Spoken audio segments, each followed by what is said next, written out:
है कि लड़का जो है वो स्कूल में देर से आता है। अच्छा जी, लड़के का नाम है बशीर। जी हाँ, सुनी होगी नज़्म। और उसका क्लास फेलो है अकरम। अकरम, वो लड़का देर से आया है, मास्टर उससे पूछता है कि तू लेट क्यों आया, तो वो जो बताता है वो नज़्म है।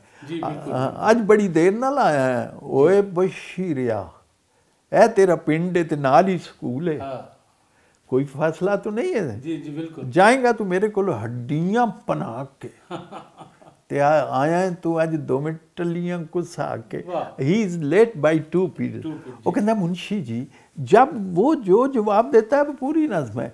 मुंशी जी मेरी एक गल पहला सुन लो, ए अकरम ने नेरजिया नेरा च पाया, ये उसका क्लास फेलो है, कोई उसने जुल्म ढाया। माई नू ये मारदा है अपनी माँ को, ते बड़ा डाटा मारदा है। अज इस भड़के ने हद पई मुकाई, उन्होंने मार मार के मदानी भन सट्टी। बंदे कट्ठे होए ने ते उथों भज भग्या, चुक के किताबां ते स्कूल वल नस्या। माई इहदी मुंशी जी घर साडे आई सी, मूँह ते नील सन, सुज्जा होया हथ सी, अखां विच अथरू ते बुल्लां विच रत थी, लहू लुहान थे।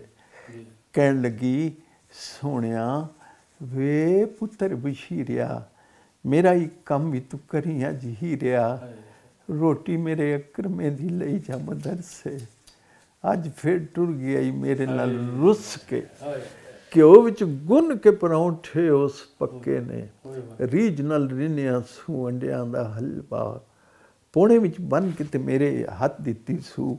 इहो गल आखदी सी, मुड़ मुड़ मुंशी जी छेती नाल जाई बीबा, देरियां ना लाई बीबा, ओदियां ते लूसनियां होणगियां आंदरां। उस भूख के मारे उसकी अंतड़ियां से सट रही।